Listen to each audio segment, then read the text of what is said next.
नमस्ते और वेलकम।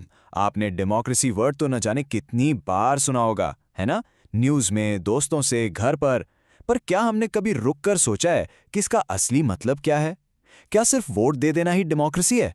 तो चलिए, इस एक्सप्लेनर में हम एक डिटेक्टिव की तरह डेमोक्रेसी के असली मतलब की पूरी इन्वेस्टिगेशन करते हैं। Let's begin. तो चलिए अपनी इन्वेस्टिगेशन शुरू करते हैं एक बहुत ही सिंपल लेकिन इंपॉर्टेंट सवाल से। क्या हर वो गवर्नमेंट जो इलेक्शंस करवाती है उसे हम डेमोक्रेटिक कह सकते हैं? ये सोचने वाली बात है, क्योंकि दुनिया में ऐसे तो बहुत सारे देश हैं जो हर कुछ साल में इलेक्शंस करवाते हैं, पर क्या वहां सच में रूल ऑफ द पीपल है? आइए इसी गुत्थी को सुलझाते हैं। ओके, तो हर इन्वेस्टिगेशन का एक स्टार्टिंग पॉइंट होता है, राइट? हमारा स्टार्टिंग पॉइंट है ये सिंपल सी डेफिनेशन जो हम बचपन से सुनते आ रहे हैं। Democracy is a form of government in which the rulers are elected by the people. ठीक है, ये हमारी इनिशियल हाइपोथेसिस है। अब हम इस डेफिनेशन को अलग अलग केस स्टडीज की कसौटी पर टेस्ट करेंगे और देखेंगे कि क्या ये हर सिचुएशन में फिट बैठती है या नहीं। देखिए, ये सिंपल डेफिनेशन काम की तो है। ये एक फर्स्ट फिल्टर जैसी है।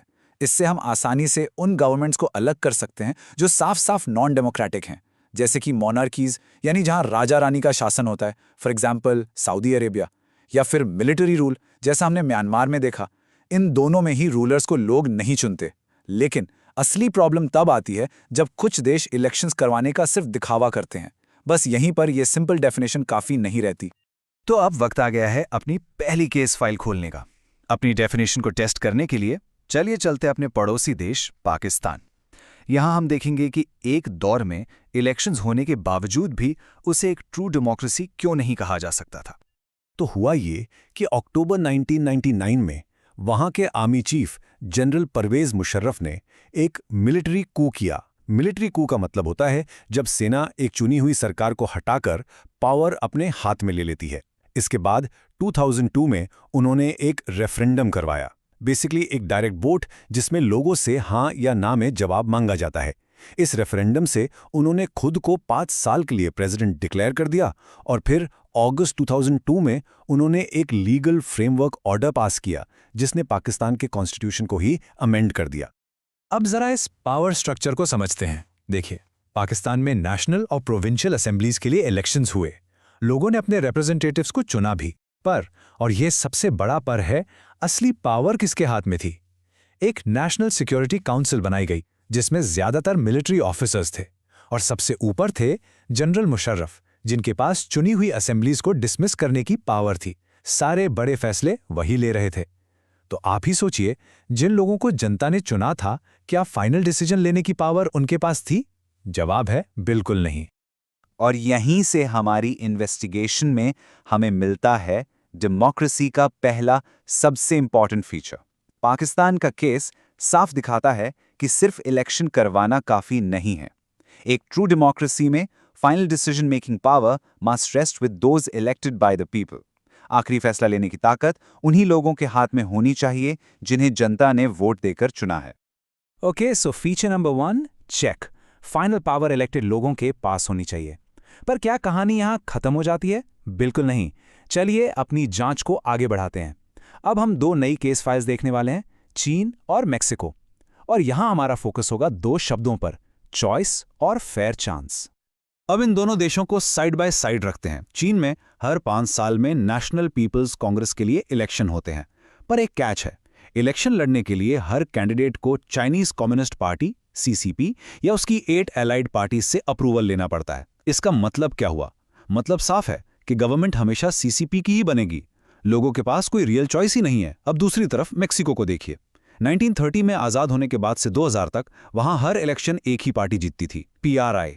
ऑपोजिशन पार्टीज थी जरूर, पर पीआरआई जीतने के लिए हर तरह की गलत प्रैक्टिसेस यानी डर्टी ट्रिक्स यूज करती थी। तो ऑपोजिशन के पास जीतने का कभी फेयर चांस ही नहीं बना। तो इन दोनों केस स्टडी से एक बात बिल्कुल साफ हो जाती है ना? सिर्फ इलेक्शन होना मैटर नहीं करता, इलेक्शन कैसा हो रहा है ये मैटर करता है। और इससे हमें मिलता है डेमोक्रेसी का feature number 2। A democracy must be based on a free and fair election where those currently in power have a fair chance of losing. मतलब इलेक्शन इतना निष्पक्ष हो कि जो पार्टी अभी पावर में है वो हार भी सके। अब तक हमने बात की रूलर्स की, इलेक्शन की, लेकिन डेमोक्रेसी की जान कौन है? आप और हम द सिटीजन। तो अब हमारी इन्वेस्टिगेशन का फोकस इन्हीं सिटीजन्स पर होगा। क्या हर सिटीजन को वोट का अधिकार है और क्या सबके वोट की वैल्यू यानी कीमत एक जैसी है? हम 1 पर्सन 1 वोट की बात तो बहुत सुनते हैं, पर क्या दुनिया में हर जगह ऐसा होता है? बिल्कुल नहीं। जरा सोचिए, सऊदी अरेबिया में 2015 तक वुमेन को वोट करने का राइट ही नहीं था। एस्टोनिया में सिटीजनशिप रूल्स इतने मुश्किल हैं कि वहां रहने वाली रशियन माइनॉरिटी को आसानी से वोटिंग राइट्स नहीं मिलते। और फिजी में तो इलेक्टोरल सिस्टम ही ऐसा है कि वहां के एक इंडिजिनस फिजी के वोट की वैल्यू एक इंडियन फिजियन के वोट से ज्यादा है।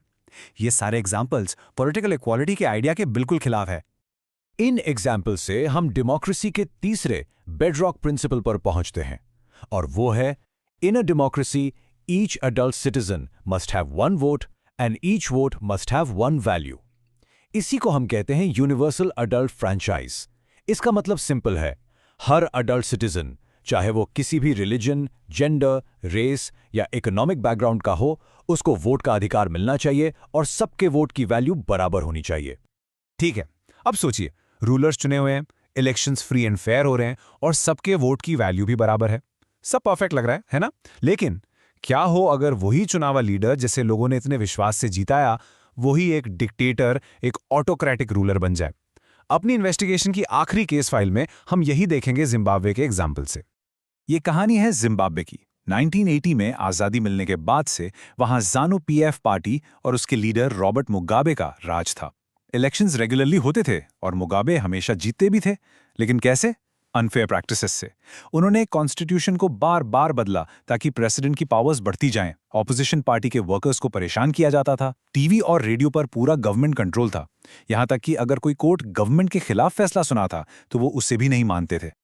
जिम्बाब्वे का केस हमें सिखाता है सबसे जरूरी सबक कि पॉपुलर होना और इलेक्शन जीतना डेमोक्रेसी की गारंटी नहीं है। और इससे हमें मिलता है डेमोक्रेसी का चौथा और आखिरी feature, a democratic government rules within limits set by constitutional law and citizens rights. मतलब एक डेमोक्रेटिक गवर्नमेंट भी मनमानी नहीं कर सकती, उसे देश के संविधान और नागरिकों के बुनियादी अधिकारों के दायरे में रहकर ही काम करना होता है। तो इन तमाम केस स्टडीज के बाद हमारी इन्वेस्टिगेशन अब पूरी होती है।